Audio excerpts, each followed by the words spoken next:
Hello everyone, welcome back to my channel. आप लोगों का स्वागत है मेरे चैनल पे। मैं यहाँ पे हॉरर स्टोरीज अपलोड करती हूँ। अगर आप लोगों को नहीं पता कि मैं यहाँ क्या करती हूँ तो मैं आप लोगों को पहले ही बता दिया मैंने कि यहाँ पे हॉरर स्टोरीज अपलोड होती हैं और मैं ऐसे ही अलग अलग टाइप की स्टोरीज आप लोगों को सुनाती हूँ जो बहुत ज़्यादा डरावनी भयानक होती है गाइस। तो अगर आप इंटरेस्टेड हो तो मेरे चैनल पे जाके विजिट करो, वहाँ पे और भी वीडियोस अपलोड है हॉरर स्टोरी की। और अगर आप चाहते हो मेरे से कनेक्टेड रहना तो मेरे चैनल को सब्सक्राइब कर लेना ताकि आपको ऐसी वीडियोस हमेशा मिलती रहे। चलो, आज की कहानी है एक कुएं के ऊपर, जो जिसे लाशों का कुआं कहते हैं। तो बिना किसी देर के स्टोरी को स्टार्ट करते हैं। Let's start. कहानी शुरू होती है धर्मपुर नाम के एक गांव से, जो बहुत शांत, सुस्त, सामान्य था। लेकिन गांव के बिल्कुल बाहर एक पुराना टूटा हुआ कुआं था जिसे सब मरा हुआ कुआं कहते थे। लोग कहते थे कि इस कुएं में कभी पानी नहीं दिखता, सिर्फ परछाइयां दिखती है और रात में नीचे से किसी की रोने की आवाज आती है। लेकिन 18 साल का सूरज इन बातों पर यकीन नहीं करता था। वो इस बार गांव आया था और उसने तय किया था कि वो इस कुएं की सच्चाई और असलियत सबको बताकर रहेगा और खुद जानकर भी रहेगा। रात 1 बजे हाथ में टॉर्च और मोबाइल लेकर सूरज उस कुएं तक पहुंचा। हवा बिल्कुल शांत थी, मगर कुएं के पास आते ही उसे अजीब सी ठंड लगने लगी। उसने मोबाइल नीचे की तरफ झुकाया। पानी तो नहीं था, लेकिन उसे लगा जैसे नीचे कोई काला चेहरा उसकी तरफ देख रहा था। उसने दोबारा देखा, कुछ नहीं। वो खुद को हंसाने की कोशिश करने लगा, यार भ्रम है, ऐसा थोड़ी ना होता है। लेकिन जैसे ही वो वापस मुड़ा, किसी ने उसे पीछे से पकड़कर धक्का दिया। सूरज का शरीर बाल बाल बचा, वो कुएं में गिरने ही वाला था। उसने पीछे देखा, कोई नहीं था।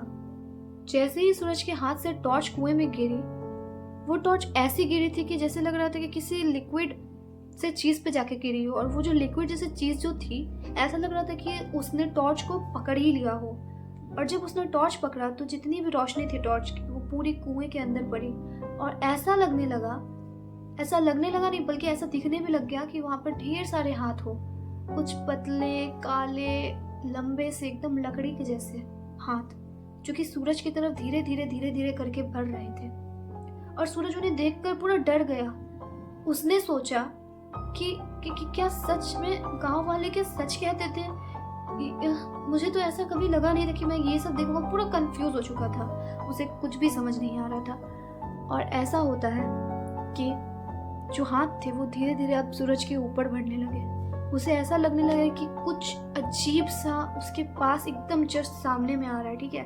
और वो कोई आम इंसान होगा तो वो जरूर ही डर जाएगा, लेकिन सूरज हिम्मत दिखा करके वो भागने की कोशिश करने लगा। तब अचानक कुएं के अंदर से तगड़ी बदबू उठी। एक धुंध बिल्कुल काली कुएं से बाहर आने लगी।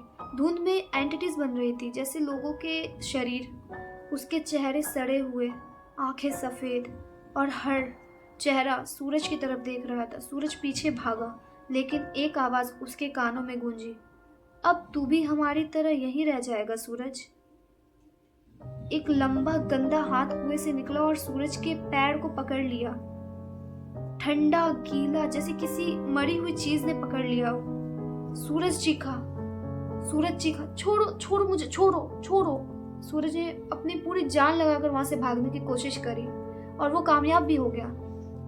उसने कैसे भी करके अपने पैर को छुड़ाया और वहां से भागता भागता सीधा गांव के एक कोने, जहाँ एक एंटर होता है, मतलब गांव का रास्ता जो होता है वहां से एंटर की जाती है ना जगह, वो वहां पे जाता है। भागते दौड़ते गिरते पड़ते जैसे उससे हो सकता था वो मतलब वैसे भाग रहा था वहां पे। लेकिन अब अगली सुबह ऐसा होता है, सूरज भाग तो गया था, लेकिन गांव वालों को उस कुएं के पास से एक कैमरा मिलता है, जो कैमरे में ऐसी चीज रिकॉर्ड हुई होती है जो कभी किसी ने सोची भी नहीं होगी। उस कैमरे में ये रिकॉर्ड होता है, सिर्फ 5 सेकंड की लास्ट क्लिप थी उसमें, जिसमें सूरज का चेहरा दिख रहा था साफ साफ। गांव वालों को तो यही लगता है कि सूरज अब गांव छोड़ के हमेशा के लिए भाग चुका है, या वो शहर चला गया अपने काम से, अपने रिकॉर्डिंग के काम से, अपने फोटोग्राफी के काम से।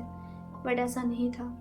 सूरज शायद ही भाग गया हो इस जगह को छोड़कर, लेकिन वो अपना चेहरा कभी नहीं लेके जा पाया। उसका चेहरा उसी कुएं के अंदर रह गया था, उन्हीं एंटिटीज के साथ। अब शायद सूरज कभी किसी को ना मिले। वेल, आज की स्टोरी यही थी, लाशों का कुआं। अगर आप लोगों को पसंद आए तो चैनल को सब्सक्राइब कर लेना, लाइक करना मत भूलना वीडियो को, और शेयर कर देना ताकि मुझे पता चले कि आप मुझसे प्यार करते हो गाइस। और ऐसे ही हम लोग जल्दी जल्दी आगे बढ़ते जाएंगे आप लोगों के सपोर्ट से। आप मेरी फैमिली हो, मुझे सपोर्ट ऐसे ही करते रहो। और हाँ, अगर स्टोरी अच्छी लगी हुई तो कमेंट ज़रूर करना, और मेरे फेसबुक पेज को फॉलो कर लेना। मिलते हैं नेक्स्ट वीडियो में ऐसे ही धमाकेदार, खतरनाक और डरावनी कहानियों के साथ नेक्स्ट वीडियो में। तब तक के लिए बाय बाय, राधे राधे।